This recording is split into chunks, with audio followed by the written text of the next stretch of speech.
Hola chicos, bienvenidos para los que se están conectando, para los que se van a ir sumando.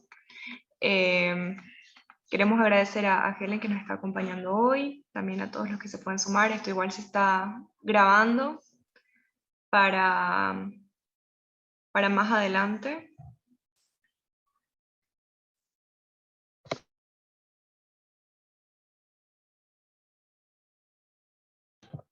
Ahí está. Así que para comenzar queríamos comenzar con una pequeña oración. No sé, Cami, si nos puedes dirigir en una oración para comenzar. Dale, Genial. oremos. Padre nuestro que estás en el cielo, gracias Señor porque podemos reunirnos con el grupo de Sansón virtual para aprender un poco más, Señor, sobre los chicos, para poder hacer mejor las cosas, Señor. Te pedimos también por Helen, que ya nos va a dar el tema, nos va a enseñar un poco más. En el nombre de Jesús, amén. Amén. Muchas gracias. Bueno, para presentar a nuestra invitada especial, vamos a pedir a Elu que nos pueda contar un poco quién es, un poco sobre Hola ella. chicos. Bueno, Ele es mi tía, por si acaso. Bueno, ella es licenciada en psicopedagogía, es profesora en ciencias de la educación también. Creo que tiene una especialidad en neuropsicología del desarrollo, si no mal recuerdo. Ella estudió en la UAP también, hace varios años. Bueno, no tantos, pero estudió aquí en la UAM, pero bueno, ahora está trabajando en nuestra ciudad, ha trabajado en otros lugares también, trabajó también en su tiempo, si no mal recuerdo, en el CAE, acá en la UAP, así que bueno, ella se ofreció, yo le pedí y, y nos va a dar esta charla. Bueno, buenas tardes chicos para todos. Gracias Elu, me hizo quedar bien, son familia, así que no me puedo hacer quedar mal. Gracias por la invitación, es un gusto para mí poder compartir este momento con ustedes. Siento mucho cariño allí por los grupos misioneros de la villa, también he participado allí de un grupo y realmente me encanta esto que se hace y realmente admiro también a ustedes las actividades que hacen, la organización que tienen. Ya conocía el grupo de antes, también di clases ahí en el profesorado de música y algunas de las prácticas de los chicos también las hacían en el grupo Sansón.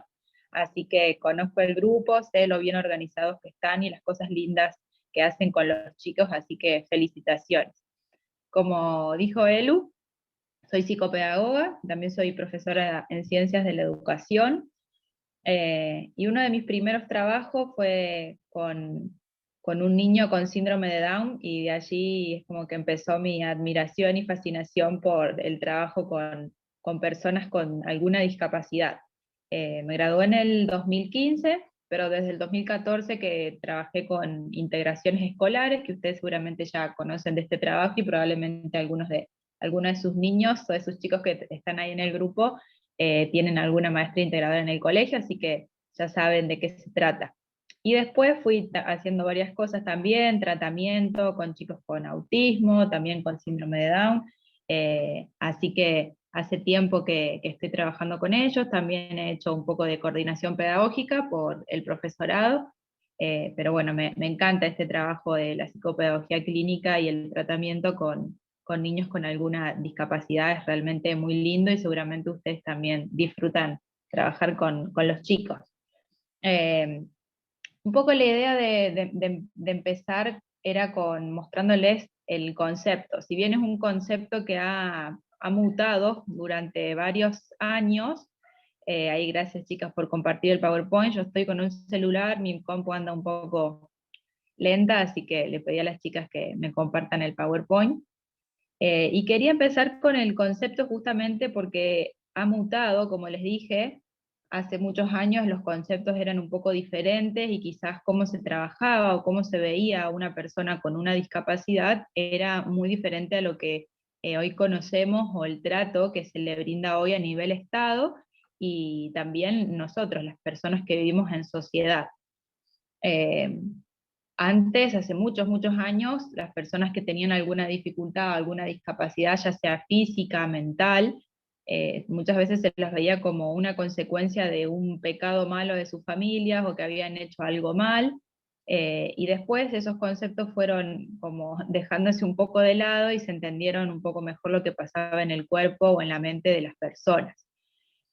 También hay organismos que se encargan de justamente conceptuar y trabajar con todo lo que es la discapacidad, y dentro de ellos está la OMS, que es muy conocida por todos nosotros, que es la Organización Mundial de la Salud, que es la que se encarga de conceptuar este tipo de palabras con las que trabajamos normalmente, como es la discapacidad.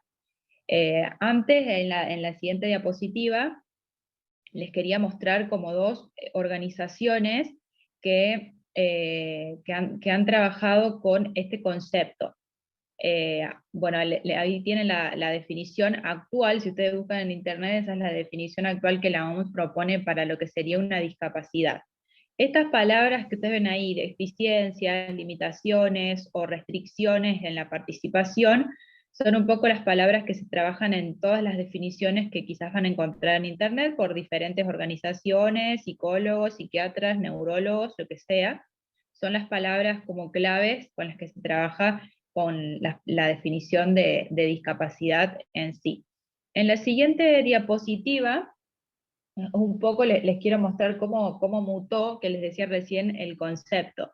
Hay dos siglas ahí, y la primera hace referencia a esta organización que estaba coordinada por la OMS, que trataba a nivel mundial todo lo que era discapacidad. Esta sigla es Clasificación Internacional de Deficiencia, Discapacidad y Minusvalía. Se veía la discapacidad antes como algo muy lineal, ¿no? Había una deficiencia en el organismo de una persona y eso hacía que esa persona tenga una discapacidad para determinada cosa y a nivel social no podía participar o incluirse en determinadas tareas. Era como muy lineal el concepto de discapacidad.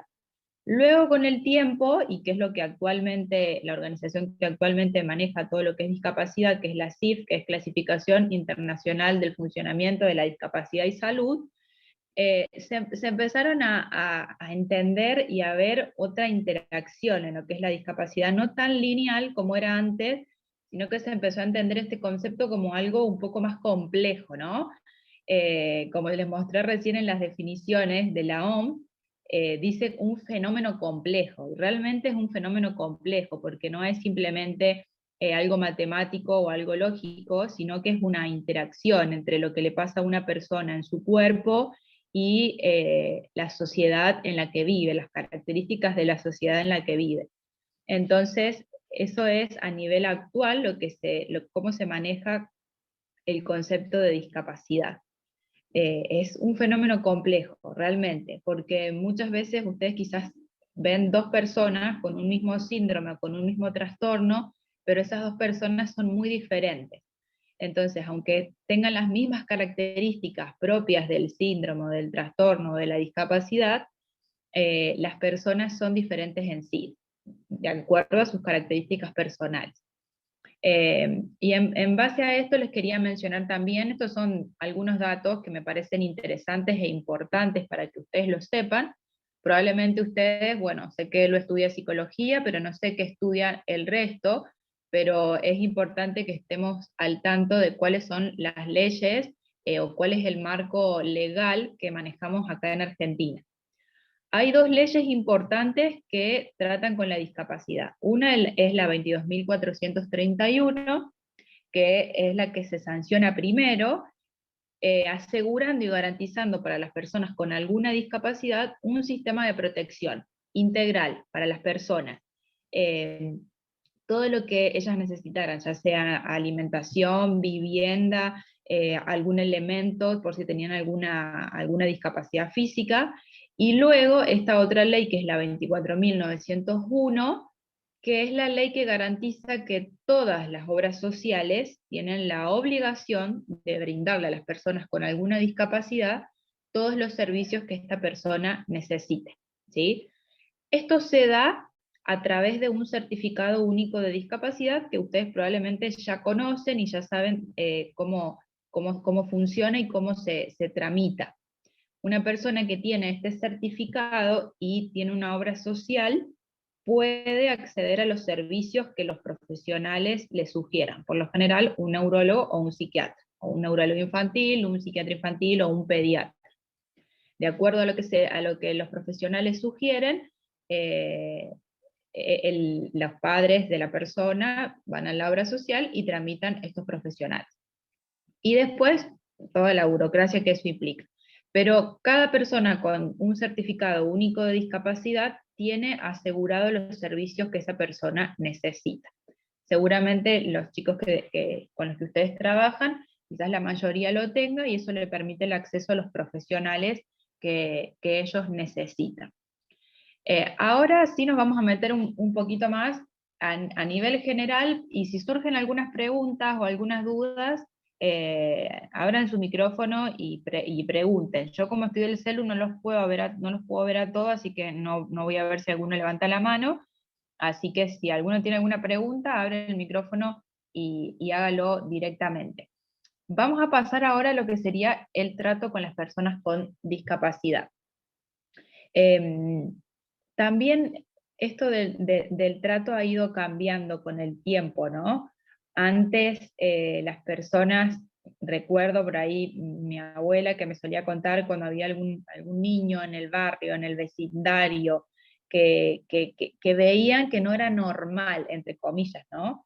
En ese momento quizás no había tantos diagnósticos, tantos médicos, tantos profesionales que se dedicaran justamente a trabajar con personas con alguna discapacidad, entonces era como que se escondían, no sabían qué era, simplemente se los catalogaba como una persona anormal o un loco. La verdad es que era así, es muy duro, pero antes estos conceptos o estos malos tratos, por ignorancia o por lo que sea, se daban. Hoy en día esto ya no se ve tanto, y estamos más educados y más sabiendo cómo tratar a una persona que tiene alguna discapacidad. Hoy también justo hablábamos con algunos familiares, mi mamá y demás, que a veces cuando vemos una persona que lo vemos y decimos, esta persona algo tiene, ¿no? O esta persona le está pasando algo. La importancia de valorar a las personas como una persona, ¿no? Y no decir un autista, un síndrome de Down, sino que es una persona con autismo, es una persona con síndrome de Down, una persona con un parálisis cerebral, ¿no? En primer lugar, la dignidad de las personas es lo más importante, y de ahí todo lo que sigue en el trato es lo que nos va a permitir a nosotros poder tratar correctamente con las personas que tenemos enfrente, ¿no? No vamos a leer todo exactamente, sino que vamos a ir parafraseando, o por si ustedes tienen alguna duda, lo van diciendo y lo vamos charlando, ¿no? Una de las cosas más importantes es hablar con naturalidad. Quizás por ahí, yo mientras estudiaba, o quizás cuando teníamos alguna práctica, era una de las cosas que nuestros profesores nos decían: hablemos con naturalidad, no le hablemos como un niño, no tratemos de algo especial, porque la persona muchas veces entiende el lenguaje con el que uno habla, otros quizás les cuesta un poco más, y sí tenemos que saber de hablar de una manera más clara, con palabras más sencillas, pero siempre hablar con naturalidad, sin tener ningún tipo de prejuicio o una excesiva sobreprotección por las personas con alguna discapacidad. Acá en la diapositiva menciona, y muchas veces el trato no es simplemente el hablar correctamente, sino respetar los espacios para estas personas, como por ejemplo en algunos lugares vemos que hay un estacionamiento exclusivo para personas con discapacidad, por ahí en los lugares públicos estas personas tienen prioridad, y eso también forma parte del respeto que podemos tener hacia las personas con alguna discapacidad. En la siguiente diapositiva hay algunas otras más, y habla un poco sobre esto de la naturalidad de tratarlos, ¿no? A veces pensamos que sí o sí necesitan ayuda con algo, en personas con alguna dificultad física, pienso, por ejemplo, una persona que está con muletas, una persona que está en silla de ruedas. Ustedes seguramente habrán visto que hay personas que son más autónomas y otras que quizás siempre están acompañados de alguna persona. Uno a veces va en la calle y ve personas que andan en sillas de ruedas y están solos. Ve personas personas ciegas y que se manejan solos con el bastoncito propio de las personas ciegas, y hay otras personas que siempre están acompañadas. Eso muchas veces depende de cómo la familia lo orientó y la autonomía que se le dio durante su niñez sobre su adolescencia para que esta persona se maneje de esta manera. Y de paso, hago un paréntesis acá, que cuán importante es las actividades que ustedes hacen y este momento que los chicos tienen, y justamente para poder hacer actividades de manera autónoma. Yo creo que la mayoría de los chicos que van al grupo Sansón no son niños, sino que son un poco más adolescentes o ya adultos. No sé si tienen algún niño más pequeño, pero por ahí el objetivo principal de una integración, les hablo desde lo académico ahora, uno de los objetivos principales en la integración de un alumno, de una persona con discapacidad, es la autonomía. Y que muchas veces los padres, por supuesto que sin ninguna mala intención, se sobreprotege y muchas veces se pierde esto tan importante de la autonomía o la independencia. Y que por ahí también en las actividades que ustedes hagan, siempre procuren que sean actividades que ellos las puedan hacer, quizás con una ayuda o con un modelado, que ya lo vamos a hablar, pero que las puedan hacer de manera autónoma y que no necesiten una ayuda total de ustedes. Ustedes seguramente ya conocen las condiciones y las habilidades de los chicos que van, pero eso es algo a tener en cuenta. Bueno, sigo ahí con algunos de los ítems que dice, que es lo que les mencioné recién. Muchas veces las diferencias individuales de cada uno de los chicos hacen que las características sean muy particulares. Yo les mencioné que puede haber mismos síndromes, mismos trastornos en mismas personas de la misma edad, y que cada individuo se desarrolle de una manera diferente. Y como les dije, a veces esto depende del grado de severidad y muchas veces depende de la estimulación o el apoyo a la autonomía personal que estos chicos han recibido desde su hogar, ¿no? Centrarse en las capacidades de ellos es lo más importante. Si nos ponemos a ver todo lo que esa persona tiene en contra, no vamos a lograr nada ni llegar a ningún punto. Eso, más allá de que es una persona con discapacidad, va para con todos, ¿no? Cualquier trato con una persona siempre tratamos de potenciar las habilidades o las fortalezas y no mirar los puntos débiles o las cosas que la persona no puede hacer. Entonces, siempre potenciar las capacidades. Justo recién hablábamos con una de las chicas, esto de no saber específicamente qué es lo que la persona tiene. Acá es un ítem o un consejo que se nos da de que si no tenemos una relación de amistad muy íntima o somos profesionales de la persona, quizás no es apropiado empezar a preguntar de una, che, ¿qué es lo que te pasa? ¿Cuál es tu trastorno? ¿Qué te pasó? ¿Cómo llegaste a esto?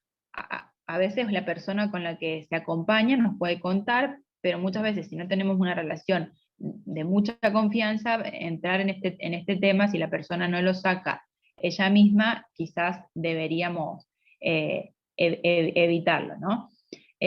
Paso a la otra diapositiva, que ya vamos a centrarnos en una discapacidad en particular, que sería la auditiva. Yo no sé si ustedes tienen algún niño o adolescente con esta discapacidad de audición, pero es interesante porque esto también nos sirve para nuestra vida en particular, ¿no?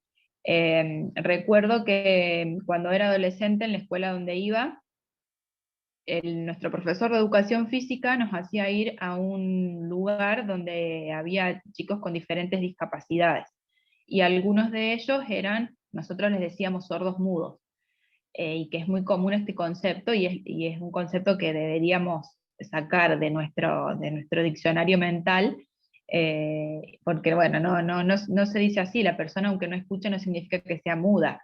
Entonces es un concepto errado, pero en ese momento uno tampoco lo sabíamos, teníamos 12, 13 años y nuestro profesor nos explicaba esto y después, bueno, uno cuando va creciendo se va dando cuenta. Las personas que no escuchan, a veces se hacen implantes, existen operaciones, o quizás escuchan de una manera diferente a la que nosotros podemos escuchar con normalidad, y muchas veces eso no implica que la persona no haya adquirido el habla. Muchas veces quizás hemos estado con personas que no escuchan, y su manera de hablar puede llegar a ser diferente porque quizás hablan un poco más fuerte, pronuncian algunas palabras no del todo bien, o quizás su lenguaje es más pobre, pero eso no significa que no puedan desarrollar el habla. Algo a tener en cuenta acá es el cara a cara y poder mirarlo a los ojos y que nos aseguremos de que la persona nos puede leer los labios. Por ahí, en los sentidos, cuando hay un sentido que no está del todo desarrollado, nuestro cerebro tiene la capacidad de compensación y se compensan otros sentidos, como en este caso, la visión y poder distinguir con los labios, o sea, ver los labios de la otra persona y distinguir lo que esa persona me está queriendo decir. Entonces, por eso es importante cuando tratamos con una persona que no escucha, con una discapacidad auditiva, hablar de manera clara, modelar bien nuestros labios para que la persona pueda entender lo que le estamos diciendo. A veces los gestos con las manos pueden ayudar y si sabemos el lenguaje de señas es genial. A veces cambia de país a país, pero si sabemos eso, muchísimo mejor, ¿no? Que de hecho es algo que por iniciativa personal estaría muy bueno que todos en algún momento lo pudiéramos hacer, es un pendiente que tengo y que es muy interesante, ya que se habla hoy en día tanto de inclusión, aprender el lenguaje de señas debería ser algo que se fomente a menudo, ¿no? Lo mismo que les dije anteriormente, hablar con naturalidad, quizás no ponernos nerviosos, ansiosos si vemos que la persona no nos está entendiendo. Las personas a veces no escuchan, pero saben leer, entonces a través de un papel o de algo nos podemos comunicar. Hay maneras siempre de la comunicación. Como yo les mencionaba hace un momento, las personas compensan ese sentido que no tienen tan desarrollado con otras habilidades, ¿no? Entonces, de alguna manera la comunicación es posible. Tenemos que ser pacientes y saber que la manera en que nosotros nos comunicamos no es la de esa persona, sino que esa persona puede comunicarse de una manera diferente y aprenderlo y poder entenderlo es súper importante. La siguiente diapositiva habla sobre la discapacidad visual, ¿sí? Bueno, en este sentido, por ahí me siento un poco identificada porque los que usamos anteojos y tenemos una graduación importante de miopía, de alguna manera tenemos una discapacidad visual, y qué feo que es cuando uno realmente no puede ver, ¿no? Yo siempre cuando pienso en el cielo, pienso en eso, en que Dios restaure mi vista para poder ver correctamente sin necesidad de un anteojo. Pero hay personas que realmente no ven absolutamente nada, o ven de una manera muy borrosa, o simplemente ven bultos, o simplemente no ven nada. Entonces, esta discapacidad visual, como hablábamos recién de la auditiva, las personas desarrollan otros sentidos, como por ejemplo el tacto. Sabemos que hay un sistema braille, y que las personas que tienen esta discapacidad visual van desarrollando con sus dedos, son expertos en el tacto. Cuando iba a la secundaria tenía una compañera que era ciega, y ella tenía su máquina donde escribía en el sistema braille, y era impresionante porque ella hacía hasta matemática, física, química, todos los problemas, las cosas que veíamos, ella lo hacía con el sistema braille. Y era impresionante la capacidad que tenía ella de leer tan rápido con sus dedos, con una fluidez terrible, y leyendo con sus deditos ahí el sistema y todas las letras marcadas. No sé si alguna vez vio cómo es la máquina y cómo queda en la hoja, pero es impresionante la capacidad que ellos van adquiriendo para poder leer con sus dedos lo que van escribiendo. No sé si tienen tampoco, no recuerdo la verdad si hay en la villa alguna persona con discapacidad visual, no sé si es que tienen, pero pienso, por ejemplo, en las actividades que por ahí ustedes realizan en épocas normales. Ahora me dijeron que usan bastante lo virtual, pero también muchas veces de esto depende cómo los padres hayan permitido que este niño se desarrolle en el ambiente. Creo que todos conocen a una persona ciega que fue Helen Keller, que fue una de las pioneras de este sistema Braille, y cómo ella se manejaba en el mundo, pero eso fue gracias a lo que sus padres le habían enseñado, a la autonomía que le daban y a la confianza que le daban para poder manejarse de esa manera. También he visto niños y se nota mucha la diferencia cuando han tenido una estimulación tan presente de manejarse solos.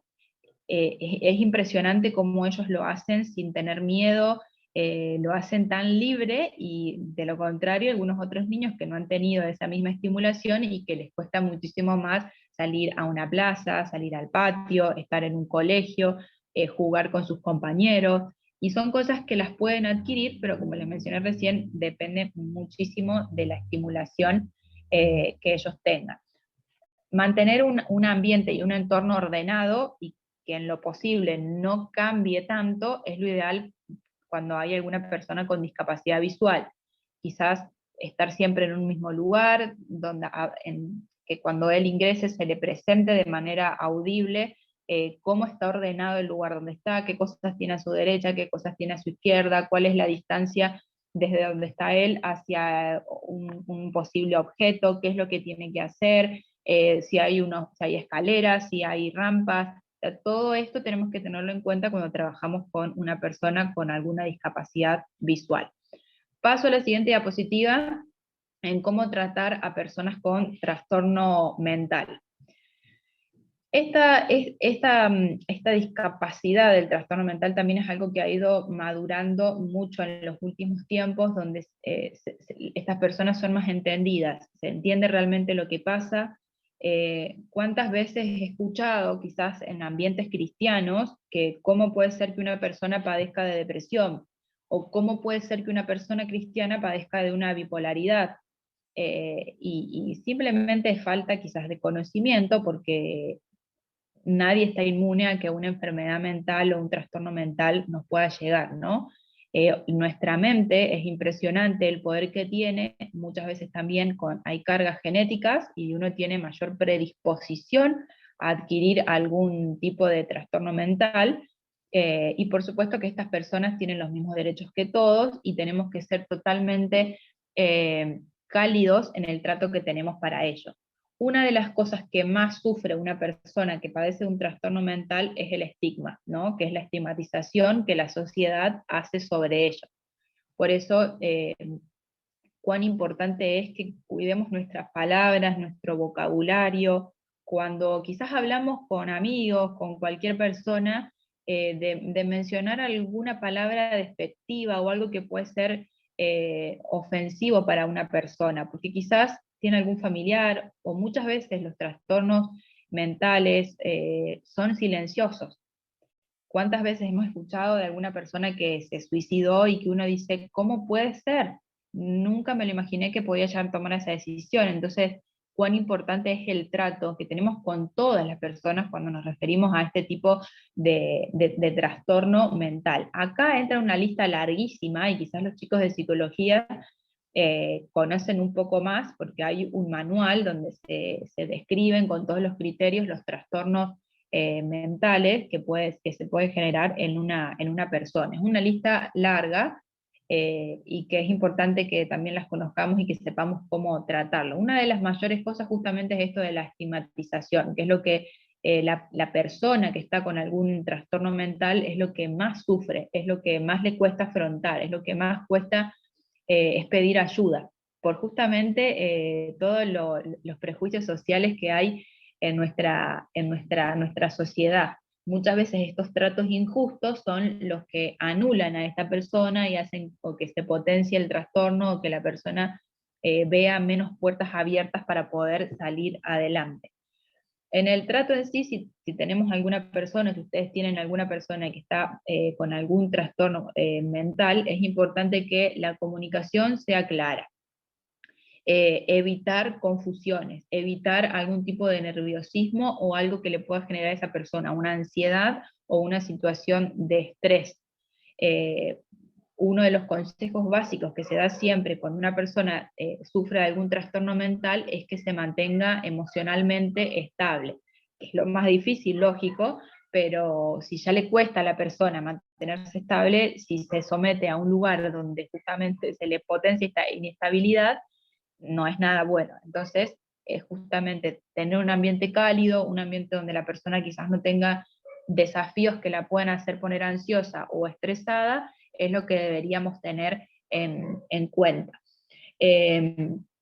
Otra cuestión es de respetar las maneras, de respetar el silencio de la persona. Si no quiere hablar, se lo respeta; si no quiere ir, se lo respeta.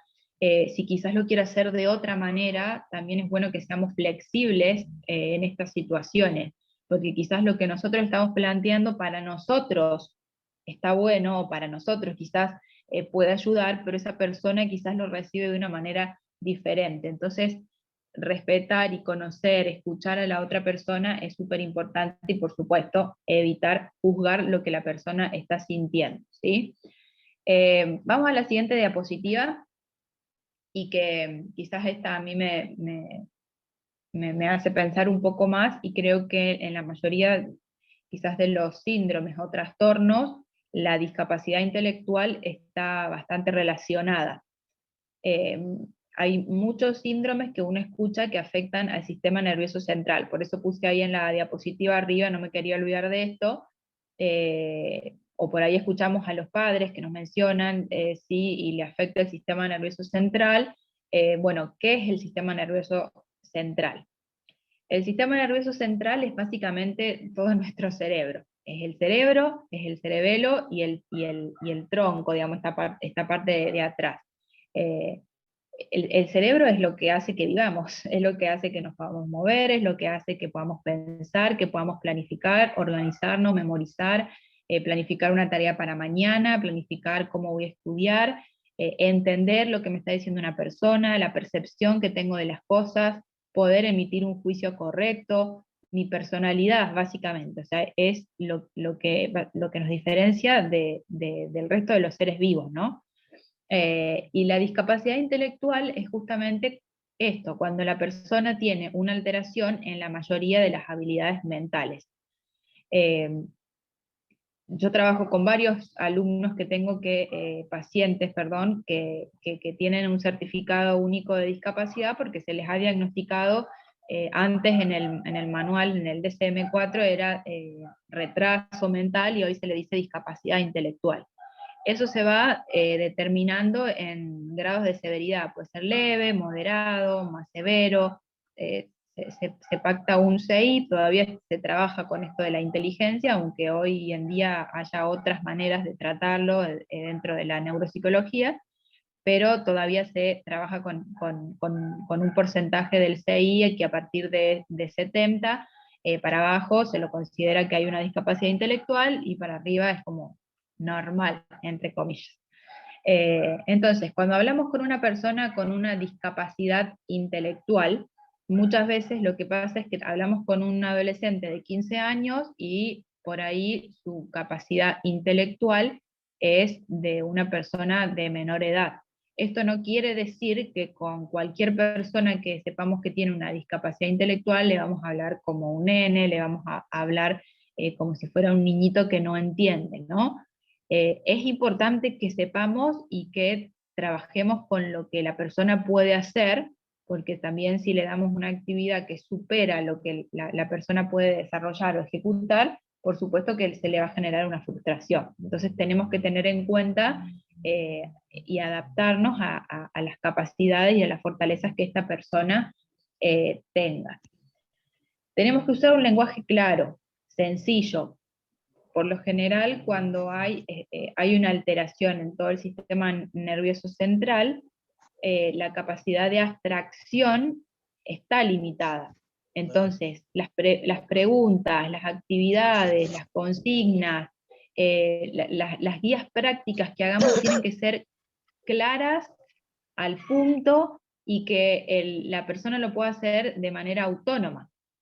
Como les mencionaba recién, es importante la autonomía personal. Entonces, cuando demos alguna consigna, cuando demos alguna actividad, esto tiene que ser claro, pensar en cómo ese niño, ese adolescente, cuando lo lea o cuando vos se lo leas, lo va a entender. Muchas veces lo que se sugiere, por ahí, yo sé que hay chicos con síndrome de Down, no sé si tienen algún niño o adolescente con autismo, pero se trata de separar en pasitos cuando se le manda o se le pide que haga algo que pueda ser secuenciado, ¿sí? Es como que se lo divide en pasos para que la persona lo pueda hacer. Otra cosa que se usa mucho es el modelado, que tenía pensado mencionárselos ahí en una de las diapositivas próximas, pero si yo quiero que haga algo, primero lo hago yo, se lo muestro y después le dejo que lo haga, como para que él vea cuál es la manera correcta o qué es lo que le estoy pidiendo. Cuando a veces damos una consigna, a veces necesitamos saber que esa persona entendió lo que le estoy diciendo. Entonces, ¿cómo voy a saber si lo entendió bien? Me quedo ahí esperando a ver cómo lo hace. O le pido que me repita lo que tiene que hacer, para yo quedarme tranquilo de que esa persona está entendiendo lo que le estoy pidiendo. En una conversación, tener en cuenta que quizás el procesamiento, la velocidad de procesamiento puede ser un poco más lenta, entonces darle el tiempo que necesita. Quizás si tengo que repetir lo que le pregunté o lo que le estoy pidiendo, lo voy a hacer. Si veo que no me entendió de la manera en la que se lo planteé, se lo planteo de una manera diferente. Quizás, como les mencioné recién, si es una actividad, hago la actividad o le muestro lo que tiene que hacer y quizás de esa manera lo pueda entender. Como les mencionaba recién, dentro de un mismo trastorno hay personas que actúan diferente. Entonces, todas estas cuestiones las tenemos que tener en cuenta. Prestar atención a las cosas que le gustan, a las respuestas que pueda dar. Muchas veces a las ayudas que nos pueden dar los padres de las cosas que les gustan, de cómo se maneja en la casa, nos sirven a nosotros también para realizar las actividades, juegos o charlas, lo que vayamos a hacer. Después esto es lo que les fui mencionando, ayudarlos en lo que vemos que es necesario, no hacerles todo, justamente para darles esta autonomía de las que tanto les estoy hablando, pero realmente es importante. Acá menciona algo de los cambios, y que esto es muy similar con lo que vamos a ver en la próxima diapositiva, con el autismo. Que les cuesta por ahí salir de las estructuras o hacer un cambio. Entonces, cuando vayamos a realizar algún cambio de actividad, o cuando quizás nos juntamos siempre en un mismo lugar y nos vamos a ir a otro, tratar de anticiparle, mandarles una foto de cómo va a ser el nuevo lugar, que ellos sepan cómo van a ser los cambios, porque por ahí cuesta un poco salir de lo Y bueno, esto es básicamente lo que hacen ustedes, ¿no? Facilitar su relación con otras personas. Creo que una de las cosas más lindas es lo social que genera este grupo con los chicos, y es justamente lo más interesante de poder vincularse con otros niños de su edad o adolescentes de la misma edad, es poder socializar y conocer los gustos y las cosas de otras personas. La siguiente diapositiva es esto que les mencionaba del autismo. Es un trastorno bien particular, les mencioné recién de un manual que quizás los chicos de psicología ya lo conocen. Antes se diferenciaba el autismo del Asperger, hay muchas películas también que hablan de esto, así que seguramente, aunque no sean psicólogos, conocen del trastorno. Y hoy en día está todo dentro del mismo espectro, del mismo autismo, y simplemente se lo divide en grados de severidad. Y una de las características básicas es la comunicación. Entonces, la manera en la que nos vamos a comunicar, si ustedes tienen algún niño o adolescente que es autista, tengan en cuenta la comunicación. Si él no te está mirando cuando le estás hablando, no pasa nada, probablemente te esté escuchando, pero no te está mirando. Si no te responde es porque quizás está pensando lo que te va a decir o no entendió lo que le dijiste. Todo lo que es doble sentido, ironía, chistes que quizás tengan un sentido de abstracción, tratemos de evitarlo. Son muy concretos y tenemos que ser claros en las cosas que les decimos. La comunicación es una de las características principales dentro de los ejes cuando se diagnostica este trastorno. La comunicación y el lenguaje son una de las características principales que los chicos con autismo tienen. También se da más en lo que se llamaba antes Asperger, que siempre hay un tema o algo en lo que ellos son expertos. Hay una cosa que siempre les gusta más que otra. Por ejemplo, no sé, dinosaurios. Conocen todas las especies de dinosaurios, todo lo que se les ocurra de eso. Otros con autos, otros con, no sé, diferentes animales, o con actores de cine, lo que sea. Pero siempre hay algo en lo que es como que se meten demasiado en un tema y conocen a la perfección eso que les interesa.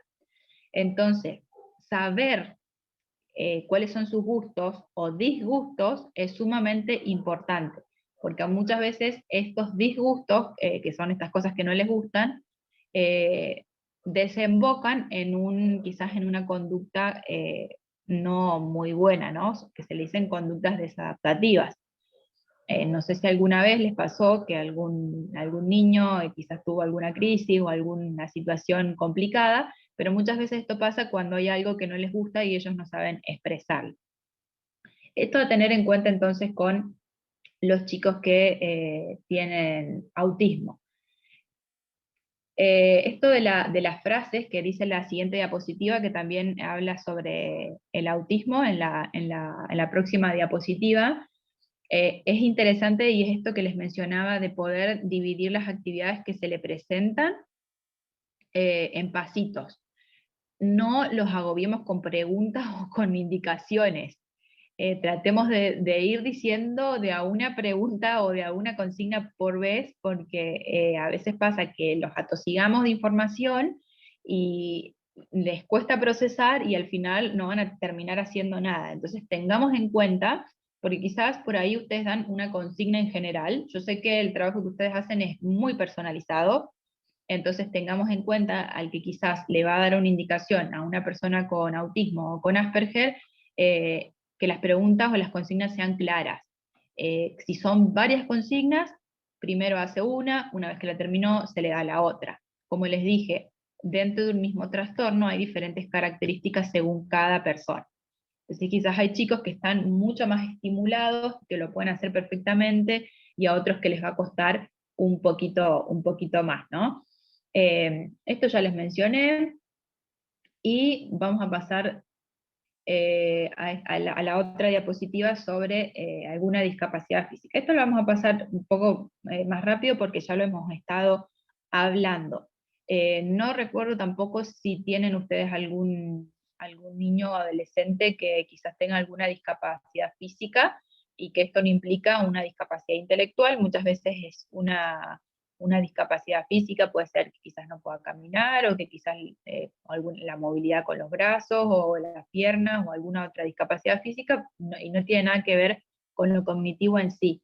Pero tener en cuenta sí justamente los elementos que necesitamos, si la persona va acompañada o no, qué ayuda le puedo yo ofrecer, el lugar en donde van a hacer las actividades. Si no conocemos alguno de los elementos que la persona necesita para poder participar o moverse, voy a tener que conocer, pregunto a los padres, pregunto a la persona que lo lleve, o inclusive a veces necesitamos que lo acompañe una persona. Pero conocer de lo que le pasa a esa persona es importante. Como les dije, sin ser invasivos con la persona, pero tratar de conocer para poder brindarle lo mejor posible en la actividad que voy a ofrecerle. La siguiente diapositiva es sobre el parálisis cerebral. Muchas veces las personas con algún parálisis cerebral es muy similar a lo que puede tener una persona con una discapacidad intelectual, ¿no? Depende de la zona cerebral en la que el parálisis haya sido. Ustedes van a escuchar que por ahí dicen parálisis cerebral con diferentes conceptos, y eso significa la zona en donde se produjo el parálisis. Entonces, de acuerdo a eso, vamos a saber cuáles son las capacidades que quizás tienen más potenciadas y las cosas que le van a costar un poquito más. Entonces, saber sobre esto es importante para poder tratar con la persona de una mejor manera, ¿sí? Muchas veces lo que pasa se da en la zona motriz, que es lo que maneja una parte del cuerpo. Entonces una parte del cuerpo es la que más le cuesta movilizar, es como una tensión que se genera en el cerebro, entonces las órdenes no llegan correctamente al cuerpo, entonces por eso la persona quizás no puede caminar correctamente. Van a haber personas que tienen una mano como más rígida, o una pierna, pero quizás la otra parte del cuerpo no es así. Entonces, dependiendo dónde fue el parálisis, es esa zona que está un poco alterada o en déficit, ¿no? Entonces, conociendo eso, vamos a poder trabajar correctamente con la persona. Es muy similar, si ha sido sobre todo en la parte del lóbulo frontal, que es esta parte de adelante, probablemente todo lo que es planificación, memoria de trabajo, la organización en sí, la toma de decisiones, un pensamiento abstracto, va a estar afectado. Y si no, diferentes partes del cerebro, que puede ser la vista, puede ser la audición, puede ser los movimientos en sí. Ustedes van a conocer, o probablemente los padres cuando lo lleven, les van a mencionar cuál es la necesidad específica. La siguiente diapositiva, y acá es donde me gustaría quizás que ustedes comenten. Yo vi que alguien escribió en el chat, pero como estoy del celu, no lo puedo ver bien. Creo que fue, a ver acá, Pilu. Claro, creo que fue una de las cosas que mencioné recién. Quizás fue lo de alguna crisis que se puede haber generado en alguno de los chicos. Yo puse algunas de las cosas que creo que ustedes hacen, como actividades prácticas, juegos, charlas, o incluir gente nueva en los grupos, o algún cambio de actividad. ¿Qué aspectos tener en cuenta cuando realizamos algunas de estas cosas? Cuando presentamos una actividad práctica, les voy a repetir un poco lo que les dije recién en cuanto a las consignas. Cuando ustedes preparan una actividad, tienen que tener en cuenta justamente las características de los chicos que tienen. Entonces, en base a eso, van a preparar. Quizás, me imagino que a veces preparan actividades diferentes, porque no sé si tienen chicos todos de la misma edad, o con un mismo nivel de operatividad en ellos. Entonces, quizás a veces necesitan adaptar algunas actividades de acuerdo a lo que cada niño o adolescente puede ir haciendo. Pero lo clave en esto es las consignas claras, consignas sencillas, que las puedan ejecutar ellos mismos, o que la ayuda que yo les doy sea mínima y que no termine haciendo yo la actividad por ellos. Por ahí me ha pasado en terapia, que quizás estoy pensando que el nivel de complejidad que le voy a dar le va a generar un desafío, pero al final lo termina frustrando porque no lo está pudiendo hacer. Entonces, siempre es preferible hacer algo sencillo, que sé que lo va a poder hacer, y en base a eso ir conociéndolo para ir aumentando el nivel de complejidad de las actividades que le puedo llegar a ofrecer. Helen, ¿Sí? sí, soy Pilu, Pilu, ¿cómo va? perdón. Bien, bien, gracias. No, sumado a eso que estabas mencionando, creo Sí. que el nivel de complejidad también, por ejemplo, si le damos un desafío simple en el que ellos ven que logran completarlo, también de alguna manera yo veía que en ellos aumentaba la confianza. Entonces, yo sabía que se estimula las ganas de hacerlo, y decís, mira, se lo puedo hacer. Entonces, ¿qué generaba en ellos? Era, lo pude hacer, vos también. Y inmediatamente ellos salían y buscaban ayudar a alguien que le costaba. Entonces, vos decís, mira, yo lo pude hacer, lo hice así y así. Entonces, era algo simple que generaba, de alguna manera, porque a veces nosotros pensamos mucho en hacer cosas innovadoras, cosas grandes, cosas no sé, que no está mal, ojo, que no está mal, pero siempre ese puntito de confianza que generan los chicos una actividad realizada es buenísimo y creo que vale tenerlo en cuenta. Sí, tal cual. Es más, esto que menciona Pilu, se trabaja mucho con niños con alguna discapacidad, los reforzadores, es decir, si la misma persona se da cuenta que lo pudo hacer, bueno, yo lo voy a felicitar mucho más. Bien, genial, lo lograste, viste que pudiste. Ese refuerzo, esa motivación que yo le doy, justamente aumenta la motivación en ellos, genera una mayor autoeficacia, y está buenísimo esto que mencionas, Pilu, de esto de las ganas que a ellos les da de poder ayudar a otro compañero. Y esto a veces a mí me ha pasado que me maté pensando una actividad o cómo explicárselo y dije, sí, de esta manera la casa. Y al final un compañero vino, se lo terminó explicando y lo entendió mucho mejor.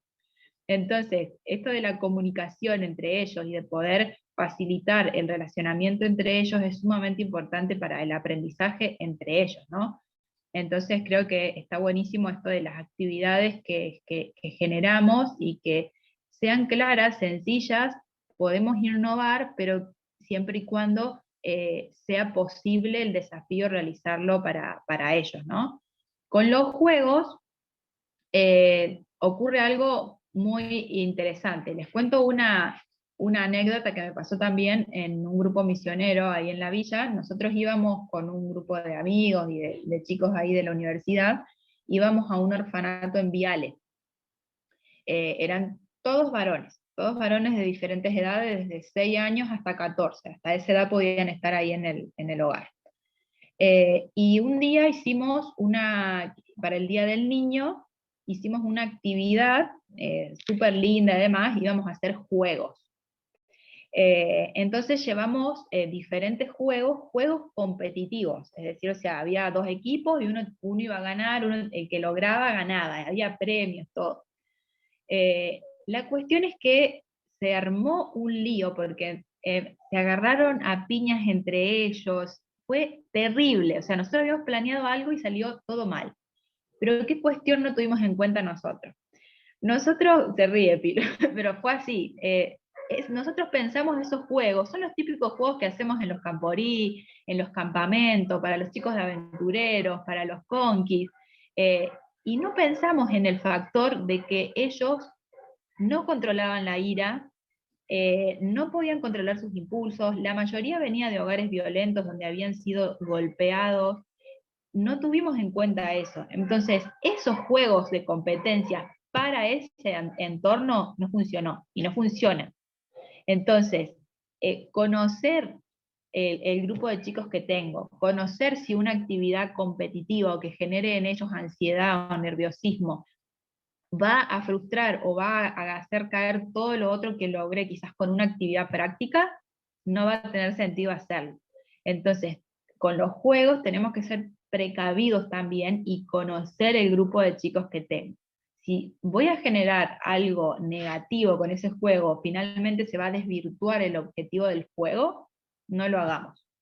Pensemos que los juegos no solamente es una distracción o porque es un logro, porque terminamos de hacer todas las actividades, sino que los juegos también tienen que tener objetivos. ¿Qué quiero lograr con este juego? Si hablé de la cooperación o si conté una historia de la Biblia donde hablaba de la cooperación, del respeto y demás, propongamos un juego que también enfatice en eso. Entonces, el tema de los juegos está buenísimo siempre y cuando haya un objetivo y realmente todos los chicos lo puedan aprovechar. Si tengo que hacer 2 juegos porque sé que tengo 2 grupos diferentes de chicos, lo voy a hacer, pero que sea algo que realmente... ¿Puedo comentar algo? Sí. Perdón. No, me hiciste acordar. Me hiciste acordar, una vez nos pasó algo similar.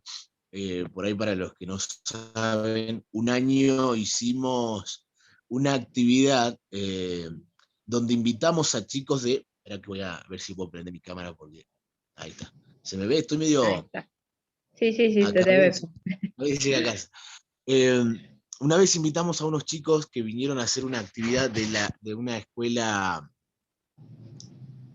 especial de Rosario. Tuvimos la actividad en la villa, teníamos el contacto, hicimos las actividades, todo súper lindo. Conseguimos el CESAP pasamos el día en el CESAP, que es el polideportivo del sanatorio, y al momento de los juegos pasó algo similar. Nosotros estamos acostumbrados quizás con los chicos de Sansón a hacer algo más lúdico, más pensando en que todos nos divertimos, todo. De hecho, nosotros tenemos un espíritu, o se ha formado un espíritu ahí en el grupo, en el que se festeja el que ganó, pero también festeja el que perdió. Tipo, Está bien. ganamos, y el que perdió dice, perdimos. Fíjate vos el entorno. Cayeron estos chicos de Rosario, y uno de los chicos quiere decir, bueno, que habían perdido, decimos, perdimos. ¿Qué perdimos? Dijo uno así, pero le empezó a tirar la bronca.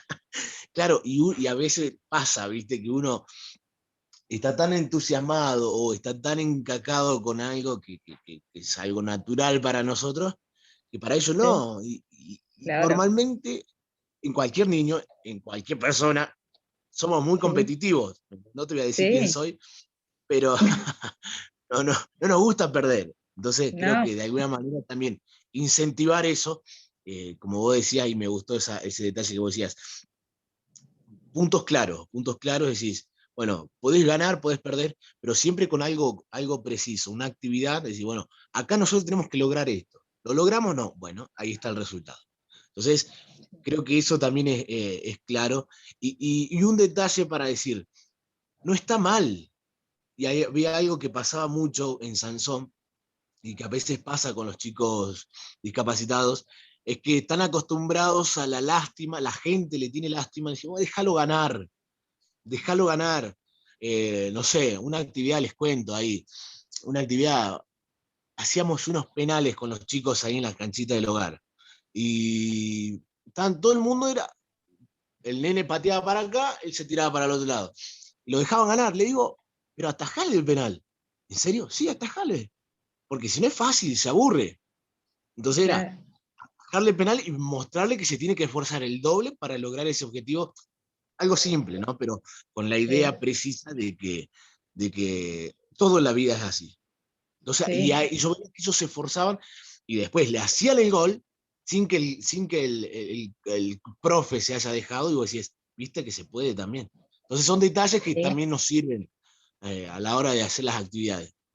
Sí, sí, sí, sí, tal cual. Hablábamos al principio de quizás esta sobreprotección y que es una manera de prepararlos para la vida, como decía ahí Pilu, y muchas veces, y les comento esto, que esto siempre se habla con padres cuando se está en un tratamiento y que a veces los padres pretenden que todo el mundo se adapte a su hijo. Y por ahí es un poco duro escucharlo, pero uno justamente tiene que preparar a esa persona que tiene una discapacidad para que se adapte al mundo real. Como decía Pilu recién, o sea, el mundo real es así, entonces ellos tienen que aprender a tolerar las frustraciones, aprender a perder, aprender que a veces las cosas no salen como ellos las planean, a desarrollarse ellos personalmente y de manera independiente, ¿no? Entonces, todos estos detalles o objetivos que queremos ir logrando con ellos, los tenemos que tener claros y saber cuáles van a ser las actividades o juegos o charlas que yo quiero hacer para poder lograrlo. Con esto de las charlas también es interesante porque seguramente han tenido charlas exclusivamente sobre algún tema puntual y es interesante la manera en la que las planteamos, ¿no? Sobre todo el tema de tiempos. Tener en cuenta los tiempos y tener en cuenta los tiempos de atención que cada uno de ellos tiene. Es preferible pecar por poco tiempo antes de que hacer una charla que sea eterna y que al final preparamos un montón de cosas y que ellos no terminen aprendiendo nada. Entonces es preferible poco tiempo, actividades claras, sencillas y que cuando termine la charla ellos hayan entendido para qué fue eso, con un objetivo claro. Esto de la inclusión de gente nueva al grupo es un poco lo que comentó Pilu acá, que puede llegar a pasar, y que, por ejemplo, yo les mencioné recién que cuando estaba en una cátedra de práctica, algunos de mis alumnos iban a hacer prácticas al grupo misionero Sansón. Entonces, en ese momento estaba Nico como líder, y mencionábamos un poco esto de poder anticiparles a ellos quiénes iban a ser esas nuevas personas, cuando llegaran a presentarlos, quiénes eran, que los conozcan. hay muchos chicos o muchos trastornos que frente a algún cambio se genera un poco de resistencia, o quizás uno ve, ay no, hoy está re tímido, hoy no está haciendo las cosas, o quizás está un poco chinchudo, y quizás uno de los factores puede ser que hay una persona nueva dentro del grupo que está presentando algo que no conozco, que no sé cómo se maneja, y eso le puede generar a alguno de los chicos a una especie de resistencia. Lo mismo con los cambios de actividades o lugares, y que ahora con todo este tema de la pandemia, me imagino que han tenido varios cambios dentro del grupo y de las cosas que hacen. Entonces, ir presentándoselos o ir anticipándole qué es lo que se va a hacer, está buenísimo, ¿no? Como yo les mencionaba al principio, lo más importante cuando pensaba en qué poder compartir, que no sea algo tan clínico, tan terapéutico, de su vez ni tampoco tan educacional, porque no es la escuela, ni tampoco es terapia, es un ambiente totalmente extracurricular, es un ambiente social, sin tantas estructuras en cuanto a lo que ellos están acostumbrados quizás a una escuela o a una terapia, sino que es un lugar donde ellos van a pasarla bien, donde van a disfrutar y a aprender de una manera diferente en la que quizás están acostumbrados en el colegio, ya sea convencional o en las escuelas que ellos asisten. Entonces, tener en cuenta todos estos detalles, estos aspectos, como para que realmente pueda ser enriquecedor para ellos y también para ustedes. Entonces, Pilu, si quería decir algo, que prendiste la cámara. Lo veo a Pilu nomás, yo por eso. Lo veo ahí en la cámara a Pilu. No sé si quería decir algo, No, Pilu. creo que también esos cambios, y a veces está bueno, porque nosotros manejamos, se manejaba un criterio, es decir, de pedir a la gente que se comprometía en las actividades que pueda cumplir permanentemente durante los sábados. Más allá Claro. del compromiso,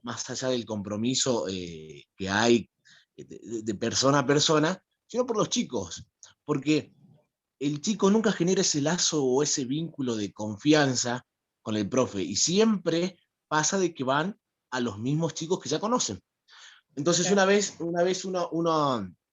una chica me dijo, yo no voy porque los chicos siempre se van con Nico, se van con Luke, que eran otros chicos. Le digo, pero vos no venís nunca, ¿cómo pretendés que el chico se acerque a vos si no te conoce? Claro. Entonces, es medio duro, ¿viste? Medio duro, pero es una realidad. Entonces, hizo ese cambio que vos mencionabas, me hiciste acordar mucho a eso, porque a veces en Sansón como que se marca, quizás no es, Sansón es particular y diferente que el resto de los grupos misioneros. Quizás en otros grupos hay una rotación, un flujo de personas que tratamos que en Sansón no haya, no porque somos elitistas ni mucho menos exclusivistas, sino por el hecho de que los chicos influyen mucho esa confianza. El hecho de que el sábado estás y el sábado hay otra persona con él que capaz que el sábado él se abrió y te contó o te dejó, porque eso es un detalle interesante, te dejó que lo acompañes al baño, creo que es un detalle interesante de confianza. Te dejó que le sirvas la comida, también era algo de un vínculo, un afecto que siente hacia vos. Te dejó inclusive que se saque una foto con vos, era como que, y el próximo sábado no estás. Entonces, ese flujo y ese compromiso también pasaba, y creo que también daña en ese pequeño círculo de confianza que ellos tienen, y se van a acabar quedando con los que quizás siempre están.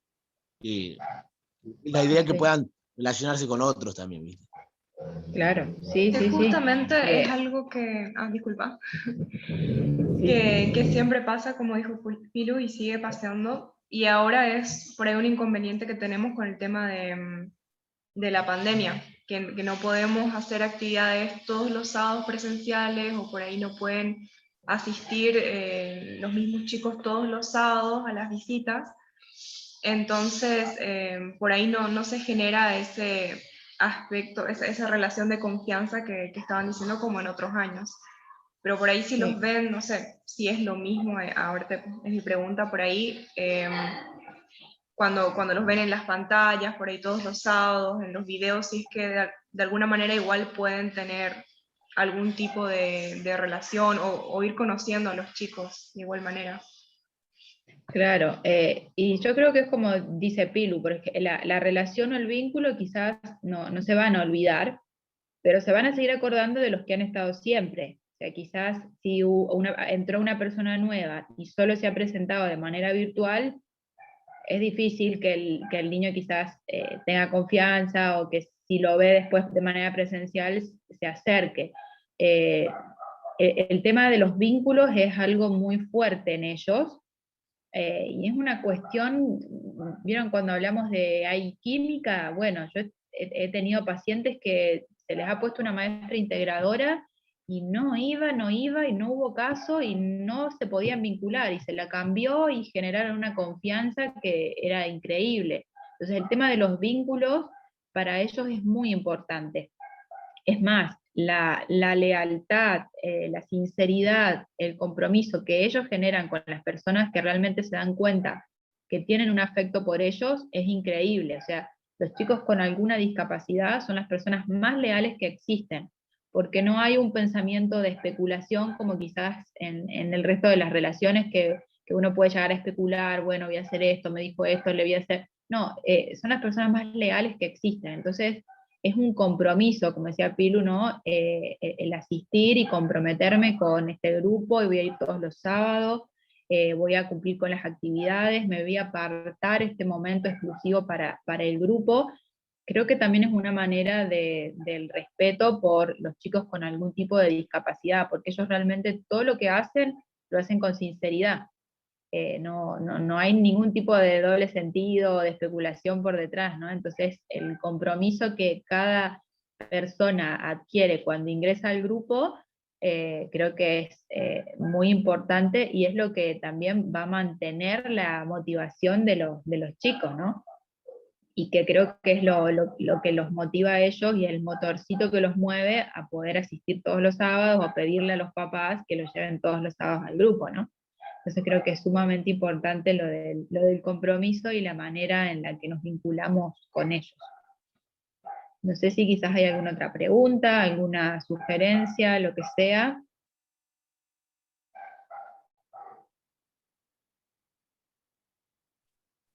Bueno, Bien. primero agradecerte por este espacio. Yo creo que fue útil no solo por lo que hacemos con el grupo, sino también en nuestras futuras carreras, en el día a día, ¿no? Con los distintos tipos de discapacidades y todo eso.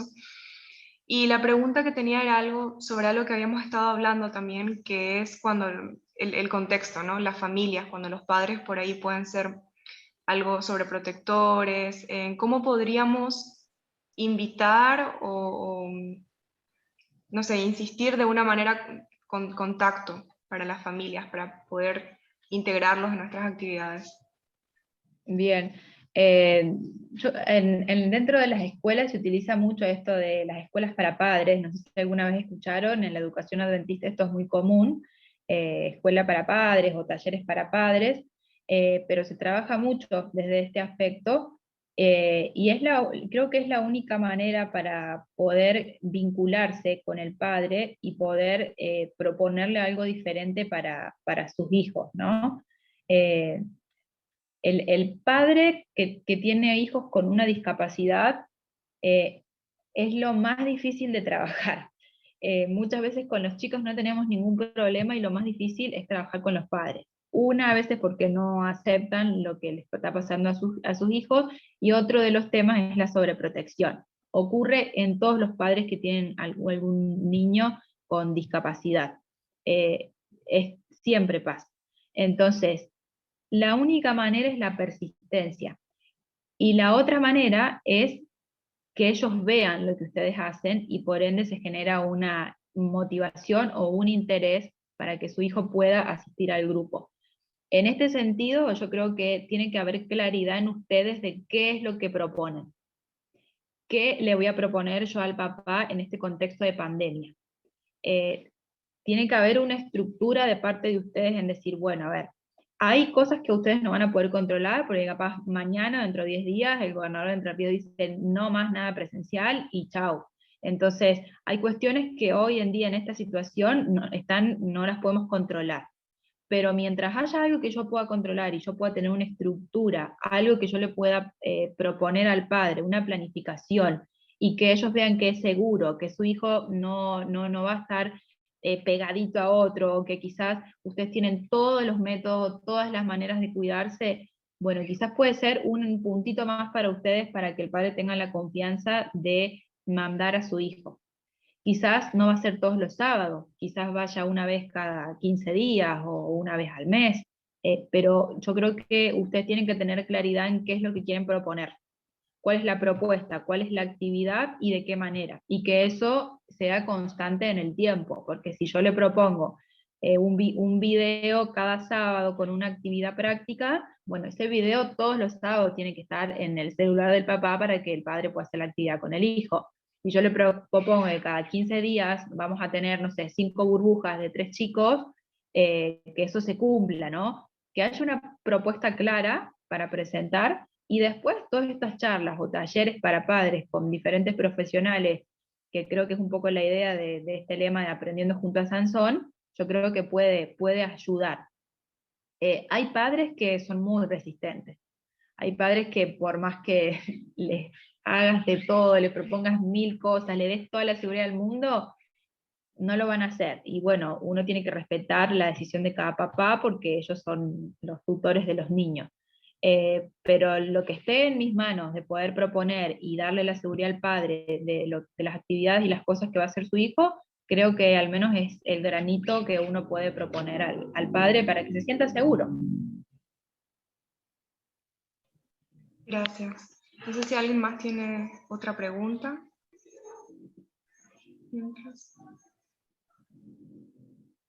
Otra cosa que quizás para la mayoría, si bien es algo que lo vamos recalcando todos los años, quizás para los chicos nuevos, es el tema de los límites. Especialmente acá con los chicos que trabajamos, que la mayoría tienen discapacidades intelectuales, para que sepas un poco, y son la edad de adolescentes a adultos jóvenes. ¿Cómo podemos tratar el tema de los límites con ellos? Bien, eso es algo muy importante y que lo quería mencionar y me olvidé. Los límites, y que está un poco relacionado con esto que decía Pilu, de la lástima, porque tiene alguna discapacidad, es súper importante, y que todo universitario que entre al grupo lo sepa. Nosotros, por ejemplo, en ese grupo donde íbamos, con cada chico que iba, le decíamos eso: celulares en el grupo no, los celulares no se le prestan a nadie, a ningún niño. El tema de las chicas, había muchas veces que iban chicas del secundario, el tema de la vestimenta, del trato físico, bueno, hoy en día no nos podemos acercar mucho, pero son adolescentes, tienen las hormonas a full, entonces todas estas cosas que parecen quizás insignificantes, hay que mencionarlas con todos los chicos que van ingresando.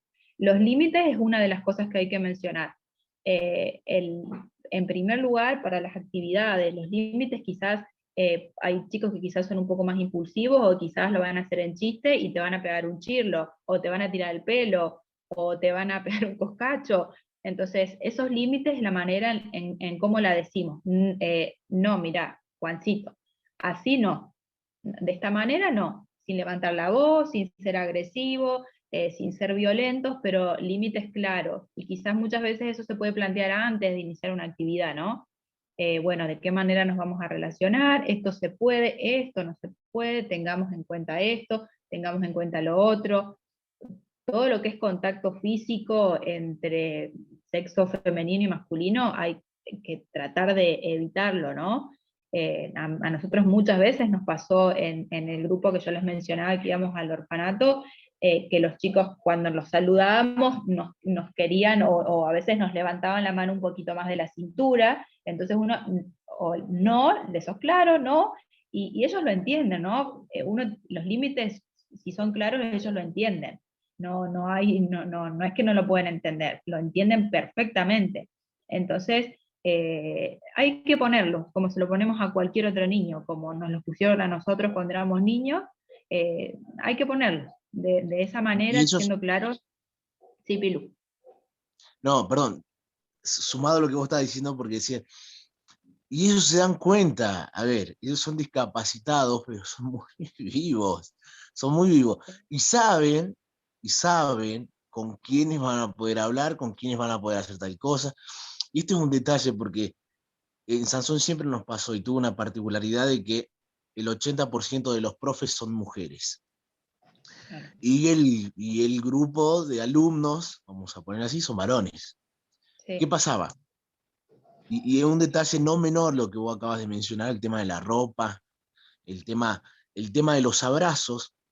Y vos sabés Sí. que había uno, y lo voy a decir así porque era así, venían las chicas y lo abrazaban, y los chicos eran más bajitos, entonces quedaban a la altura de los pechos.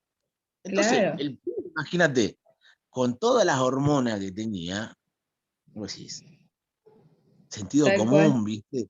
Pero bueno, y Sí, algunas otras cuestiones que tienen que ver con la vestimenta y todo lo demás. Pero son detalles que hacen a la seriedad del grupo también.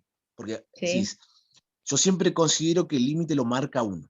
Porque podemos jugar, podemos divertirnos, podemos tirar al piso, si nos tenemos que tirar al piso, nos podemos disfrazar, nos reímos, comemos, pero hasta cierto punto. Hasta cierto punto somos amigos, si hay que llamarles la atención, yo creo que hay que llamarles la atención, porque muchas veces, y ellos están acostumbrados lamentablemente a eso, a por lástima, la sí, gente lo deja hacer algunas cosas, deja que vaya un poquito más allá. Déjalo al nene, está jugando, no sabe dónde se está tocando. ¿Sabes? Y son revivos, tienen mucha información. Entonces, a veces, están la gente está muy mal enseñada con eso, ¿viste? Yo creo que con niños y en realidad con nadie, la lástima no se le tiene a nadie. Entonces, a partir de ahí, esos límites son necesarios que cada uno los marque. Como grupo hay algunos, pero personalmente, porque después en las actividades el sábado a sábado, lo que haga Karen, lo que haga el UNEI con cada uno de los chicos, marca también. Porque vas a ver, sí, Karen me dijo esto, el UNEI me dijo esto, él me dijo aquello.